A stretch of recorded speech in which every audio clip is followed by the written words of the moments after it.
We want to catch up with the voice of the Ducks, Jerry Allen. A little story time with Uncle Jerry. How you doing, Jerry? Go Dodgers. Go. You're a Dodgers fan? Oh, man. Yeah. You're a big Dodgers fan? I'm a big Dodger fan. Yeah. How do you feel about last night? I expected it. Yeah. Well, it's a bullpen game. Yeah. Doesn't that bother you? That bothers me that does. we have bullpen games now in the World Series. Yeah, there's a lot of things about modern baseball that bother me, but that's one of them. Yeah. You know. Well, hopefully you guys can get it. Are you a I heard you big... talk about Mookie Betts in that play. Yeah, we did. Have you ever seen anything like it? Yeah, you see fans. I mean, in the was it game one? Torres hit would have been probably a home run or questionable. Same player, same batter, and the fan caught it. Right. So you see stuff like that happen. I mean, yeah. What is the wildest thing you've seen while calling a game? Probably when you see, well, some of those things. I'll say that you might not be safe on some of those. Yeah, but if it's a really hot day, and it's really a bright sunshine and the students are out. But no, probably the craziest is when somebody, an outfielder races to the wall to make a catch in foul territory and does the flip and comes up with the ball. Those are, That is crazy. That is guts. Those are guts plays. All right, Michigan. You've been there before. 07. 2007. 2 Statue of Liberty plays.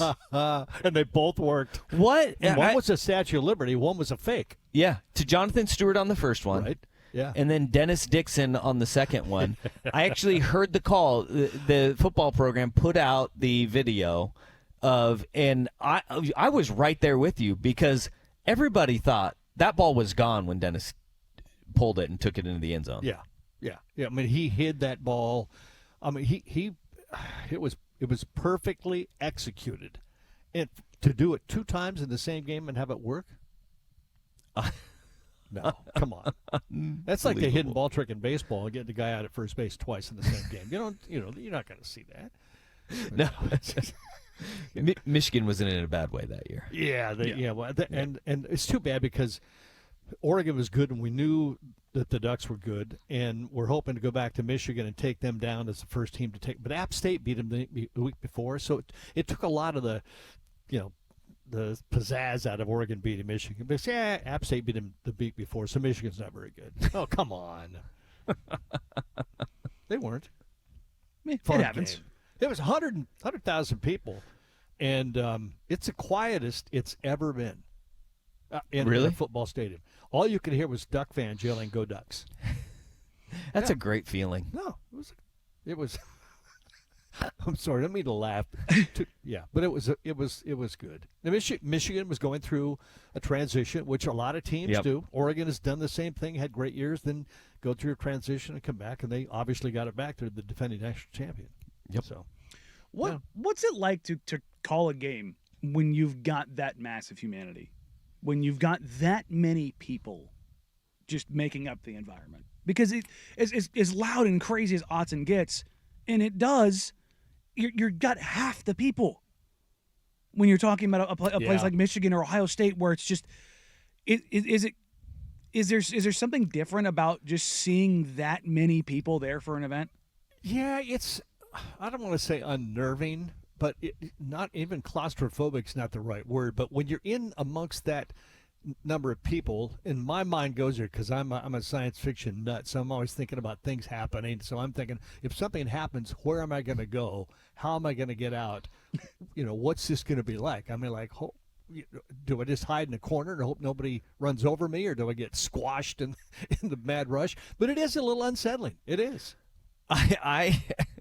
I'm glad that you said that because I think that's one of those things that everybody kind of goes through where you go, am I the only person thinking of this right now? No. But I think every human being goes through all right, how am I getting out of here?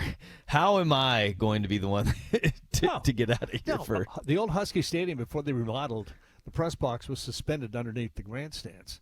And when it got to be a really big part of the game, the fans would just go crazy, and the press box would swing, the whole box. And Brian Mulvison was behind me in, I think, our last year up there. Well, here's the press box. One year up there, and we got holes through the plates, the steel plates in the floor. We looked down, you could see the fans down below. No way. This is uncomfortable. Next time we went up, They got carpeted solids. I said, that's nice. And I was talking to one of the guys. He said, yeah, the holes are still there. They just put carpet over it. So anyway, it's shaking. Mulvilson's behind me, and I said, I tell you what, I think this thing's going down. If it does, you better get your ass out of the way because I'm going right that way fast. And I was serious.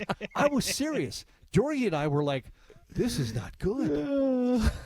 Yeah. Great memories. New Husky Stadium's great, It's though. a beautiful stadium. Nice. Huskies have one of the most beautiful stadiums in the nation. What is your favorite place that you've been to? Probably, Outside of Autzen Stadium. of course. probably Camp Randall. Oh. Yeah, no, Wisconsin gets it right. Their fans, when they jump, you're going to love it. Have you been there? No, I've never been there. You're going to enjoy it. We got It's a good. couple weeks to go. They do a good job. And then, do you have what was your favorite Pac-12 stadium to go to? Rest in peace, former Pac-12. Yeah, that's a great question. I really did not like going to Tempe in Arizona. I mean, not Tempe, but Tucson. Tucson. Arizona. No. That was not a good experience. Their fans their fans. If you're in Arizona, were unbelievably great. If you're an opponent, it was horrible. Best stadium, Memorial Stadium at Cal. Yes, I was going to mention that. Berkeley does not get enough credit. No, I don't. It's an old style football stadium. It's built right in the middle of a fault. But you look at the back of the press box, and all you see is San Francisco Bay, the skyline, and the Golden Gate Bridge. I mean, it is Strawberry Canyon. And Tightwad Hill. And Tightwad Hill, and the cannon sitting up there that scares you every time it fires. That's the only Pac-12 place. The other one that's the only other Pac-12 place I've ever been to for a game, and it was a fantastic. It was a Saturday night game. It was great. Oh, yeah. You mentioned the fault line, though, of course. Then going back to the having a strategic plan out, of course you bring up the fault line there. Right. It's built right on a fault line. You knew that. Yeah. So, but we don't have to worry about that anymore. No, not one bit. You got something, Jesse? Oh, yeah. Yeah, Okay. As the Ducks get ready for Michigan, this is it's kind of weird how this season has flipped on its head because at the beginning of the year, there are two games everybody was excited for, everybody was looking forward to, Ohio State, Michigan, because Ohio State everybody knew was going to be good, defending national champs. On Michigan, this was where the season was. It was kind of weird last week having the top 25 matchup be Illinois, and this one be against a 4-3 Michigan team. As the fans have kind of all adjusted to it, I think it's really interesting how you see this team every day. They have taken that business-like approach, and we've talked about it on the show. It's almost like it's cult-like in the way that they buy into what Lanning is preaching on the week-to-week basis. I almost look at Oregon as a football program and their team, their players, as an NFL team. They go to work every day. Mm-hmm. They don't worry about the rankings in the NFL. They don't worry about anything other than their next game, preparing for it, and getting ready to hopefully be in the postseason. And that's kind of the mindset. Yeah. It's very uncollegiate-like. And that seems to be the biggest difference between this year and what we've seen in years past, though, too, because Chip Kelly tried to have that. Yeah. But the program was at a point where they'd never been ranked number one before. They weren't used to it. They weren't going to New Year's Six Bowls, and the fan base was overwhelming with no, this is different. This has got to be different. That seems to be the biggest difference between the program now as opposed to 14 years ago or 10 years ago when they went to the second national championship game. Yeah, I don't think back then it was being number one doesn't mean anything. Being in the top 10 doesn't mean anything. Back then they were enjoying it. They were living it. The fans were living it. The players were living it. And I don't think Chip really tried to downplay that. I think he was, hey, we've earned this. This is cool. Let's talk about it. I don't mind being asked that. But Coach Lanning and his staff understand that those things don't mean anything. I mean, he's got me drinking the Kool-Aid, if you want to call it that. Okay, I believe, because one game undoes everything you've got. The goals are still there. You can still get to where you want to be, but you have to take each week seriously and not look ahead. And realize how vulnerable you can be if you don't play your best. How he has gotten that across to them, that's the magic of a head coach who gets it. All right, the Oregon Ducks, they got a pretty good one, Dylan Gabriel behind center right now. You go back and you look at this quarterback position. There have been the hiccups, right? The transition between, Marcus Mariota and finally landing on Justin Herbert, where you had Vernon Adams, Dakota Prukop in there. There have been rocky spots at the quarterback position, but when you go down this run of Dylan Gabriel, Bo Nix, Anthony Brown, who has had a NFL career, still, albeit as a backup, and then you have Herbert, Mariota, and the list just kind of keeps going on and on. Does this current run of quarterbacks kind of get lost in how productive Oregon has been at that position over multiple head coaches?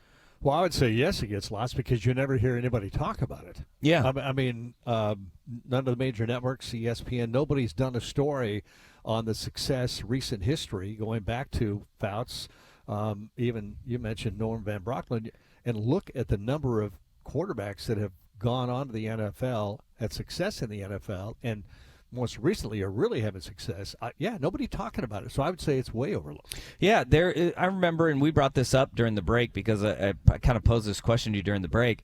Jason Quick wrote an article back in 2013, actually October 29th of 2013, while he was with the Oregonian. That's scary. That is kind of scary. Yeah. And at that time, Kellen Clemens had gotten into a game for the Rams and attempted a pass. That extended a streak to 65 years of an Oregon Duck attempting a pass in the NFL every year. And there's nobody close. The next closest was Washington at 30, and their streak has since ended. That's crazy. Oregon's has continued because Mariota took over as a starter in 2014, and then Justin Herbert came in, and he has kind of taken the helm. Anthony Brown has attempted pass, obviously Bo Nix now in the NFL. So every single year since 1949, an Oregon Duck has attempted a pass in the National Football League. Crazy stat. I would have thought Alabama or USC. Those are the two that I would have gone with, because even though neither university has produced the high-end NFL quarterbacks, they just seem to end up being journeymen, but they just seem to linger and hang around for year after year after year. They have, backups or stepping into a spot. That the Ducks have a streak that long is just, that's nuts.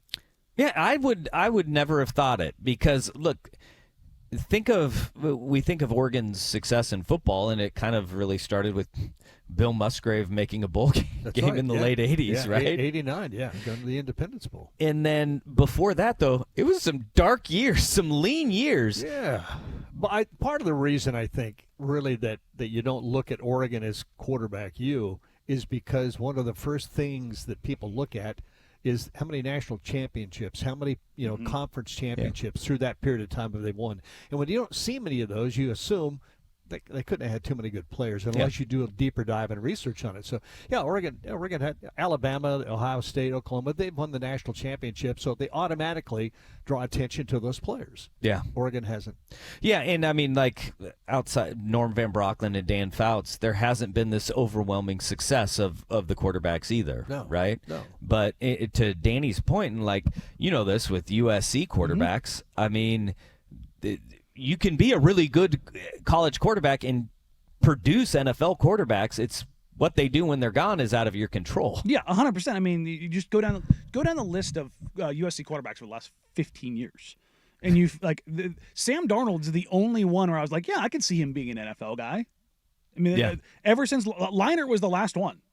Leinart was the last one to leave there where I was just like, to think that. Yeah. You know what I mean? Like, but the rest of them are like, I mean, Caleb obviously is the the brand new one, but I think he's a little bit different. But before that, you just didn't have. You had your John David Booties, and you had, I mean, after Carson Palmer, Leinart was like the last one, and then it just kind of became the they had a backup quarterback that got a gig behind Tom Brady. It's just one of those things. You're like, how does this happen? But as far as like keeping a streak like that alive at a university that wasn't really known for quarterback play for that long is kind of a testament to where this thing started more than anything else, I think, because Yeah, I mean, obviously, Bilotti and Chip and the love that they get, and rightfully so. But it started before that.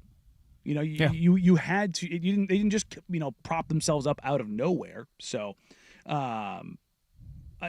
that's one of the more that's a stat that I would 100% get wrong at trivia. Oh yeah, 100%. Yeah. It wouldn't even cross my mind. That's what's crazy about that. When you start with Norm Van Brocklin, I think about that, and I'd forgotten a guy like Tom Blanchard. I went to high school with Tom Blanchard. How'd you forget him? Tom Blanchard, holy cow! Yeah, he was in the NFL, but I remember Tom as a punter. Yeah, not a quarterback, but he did play quarterback in the NFL too. Yeah, he was. Didn't he was Saints, right? Wasn't he with the Saints? He was the Saints. I want to say, gosh, I feel like New York, the Giants, or something. There you go. I don't know. Yeah. I'm old. I don't remember. Well, my dad went to Dusty, right? play. Yeah. My dad played here with Tom. Oh yeah, and then ended up recruiting his son Tommy from Grants Pass, was really good. And they played up at Lewis and Clark. Giants, Saints, and Buccaneers. Hey, look at that! Okay. Look at that! We're both right. right. See, Yeah. we're both Yeah. right. Yep. And then Jimmy Blanchard was a star at Portland State. I think he was an All-American up at Yes, Portland he State. The was. Blanchard family is pretty good. Oh yeah. That was they were above average. Yeah, and then I think Tom was a head coach, athletic director at Grants Pass High School for a lot of years. Coached softball too there a lot. I mean, the whole family was just. They were so good athletically, but they were even better as people. You hear that said a lot about players, but they were the real deal. They really were. And you forgot about him. On national radio, I consider this to be national radio. Hey, technically we are. Yeah. I know. It's actually global. It's Yes. global because it's on Global. YouTube. Oh, that's So true. anybody watching around the world. Okay. Hi to all the folks in Russia. Appreciate you being with us. Isaac and Sue get picked up in Norway. Yeah, you know that AM radio signal, it can go over the globe sometimes. It bounces around. We get a lot of ham radio requests. Please send a bumper sticker our way. The travel for the Ducks. What have you made of the travel? Because everybody's talked a lot about it nationally. And we went on that trip to Purdue. It's a long trip, but it didn't seem like it was that much different than some of the other ones. No, maybe an hour longer. It stretches a little bit. You put an extra movie on the iPad, or you take a nap. I mean, did basketball trips and baseball when we would travel back east or go to Florida or go to Connecticut.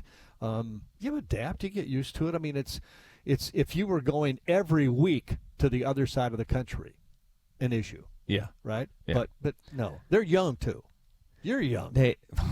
I'm 40. You're a kid. Yeah. All right. You're a grown punk. man. You're 40. I am. I'm a man. I'm 40. All I've right. heard that before. Yeah. Right. Well, Ducks go head up to Michigan. Are you ready for Are you ready for this one? Yeah, I'm ready for this one. Okay. I'm not concerned. I'm ready for it. I think the team's ready for it. But I think something that people overlook is something that you're going to hear more often now is that Oregon is a physical football team. Yeah. Their physicality that's being talked about. So now teams are not only getting ready for the finesse game, but now teams are going to challenge Oregon's physicality. So Michigan, Michigan's going to say, hey, these guys are not going to out-tough us on our field. So that's what Oregon will face now the rest of the way is that standard of physicality. A little bully mentality. Well, a little bit, yeah. It's the one thing that you remember Chip Kelly said that very first Rose Bowl. He wanted guys that looked like Ohio State's because they didn't have them at that time. I remember that. Their linebackers were big, but they were fast. Yeah. Yep. All right, Jerry, thank you for the time, man. Yeah. Really appreciate you carving out a few minutes for us. Enjoy. Coming up here. Go Dodgers. Go Dodgers. Go Dodgers. We are pro Dodger here. So Yeah. Oh, right. Well, especially after the Yankee fans last night. Fans are fans. They're fanatical for a They're reason. fanatical. I mean, if you're a Yankee fan, you're going, God love them. That was a great deal. Good for them.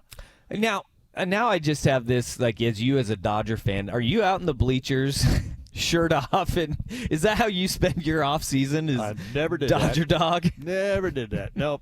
Painted up, blue, blue face. I never could get behind that because it had to come off. And Yeah. Well, they go to the ocean. that's true. No, that's not me. No. All right, Jerry. Appreciate you, man. Thank you for Dusty, coming in. Danny, thanks. no, thank All you. right. We will. I'll see you tomorrow. Oh, it is tomorrow. Wow. Yeah. I got to go back. That's the thing about the travel schedule. Ducks leave an extra day early when you head over to the Eastern time zone. So it is a little bit new when you bump everything forward one day further.